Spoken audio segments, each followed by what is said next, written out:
Sweep floors, make the bed. I got eyes in the back of my head.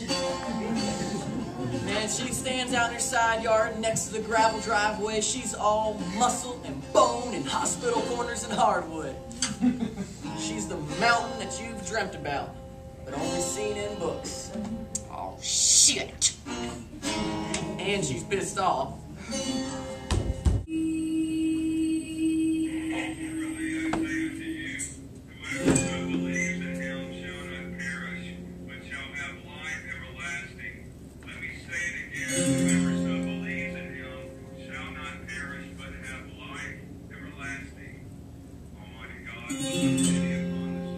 Sound asleep and they don't even know we are.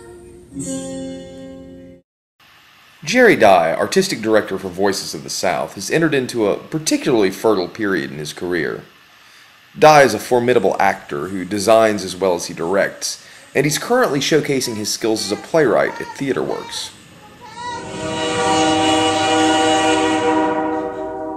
Some man on some train trying to avoid running somebody over.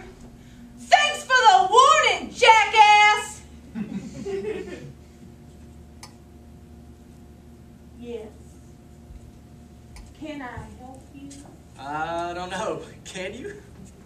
Please don't be a smart. His original script, Cicada, is a somber, lyrical, sporadically funny, and occasionally melodramatic look at the lives of two lonely women with nothing in the world but a place to stay in the memory of their absent husbands.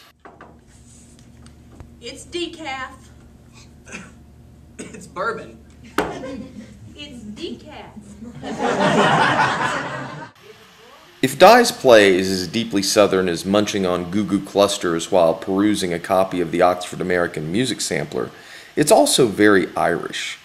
The fractured, sometimes hard-to-find narrative and self-consciously elevated language calls to mind James Joyce. Its repetitive, ritualistic nature is reminiscent of Samuel Beckett's more reality-based efforts, and it can be as depressive as John Millington's singing on a very bad day. On a less artsy-fartsy note, Dye's complex script is seasoned with a worrisome drop of M. Night Shyamalan and weighted down with a quantity of overt tear-jerking. Or somebody thinks they can put two damn words together in a sentence to just sit my ass down and explain to me what it is they think them machines does to a person's body. Voices of the South has a distinct style, and the troupe beautifully quilts movement and song into Dye's patchwork tale of love, loss, death, and memory. The process nearly overwhelms the story, making it impossible to know where the script ends and all the pretty stuff begins, or how Dye's interesting but not quite complete story might stand up without all the candles and the fabric, or the eerily strummed toy guitars and minor key harmonies. Toxic fumes and squirting nasal sprays up their nose like their body's a piece of damn furniture. Not even pleasurable. I'd just soon see somebody eat a damn mayonnaise jar full of bacon grease with a spoon. Well, at least you figure they's enjoying that. Oh, no.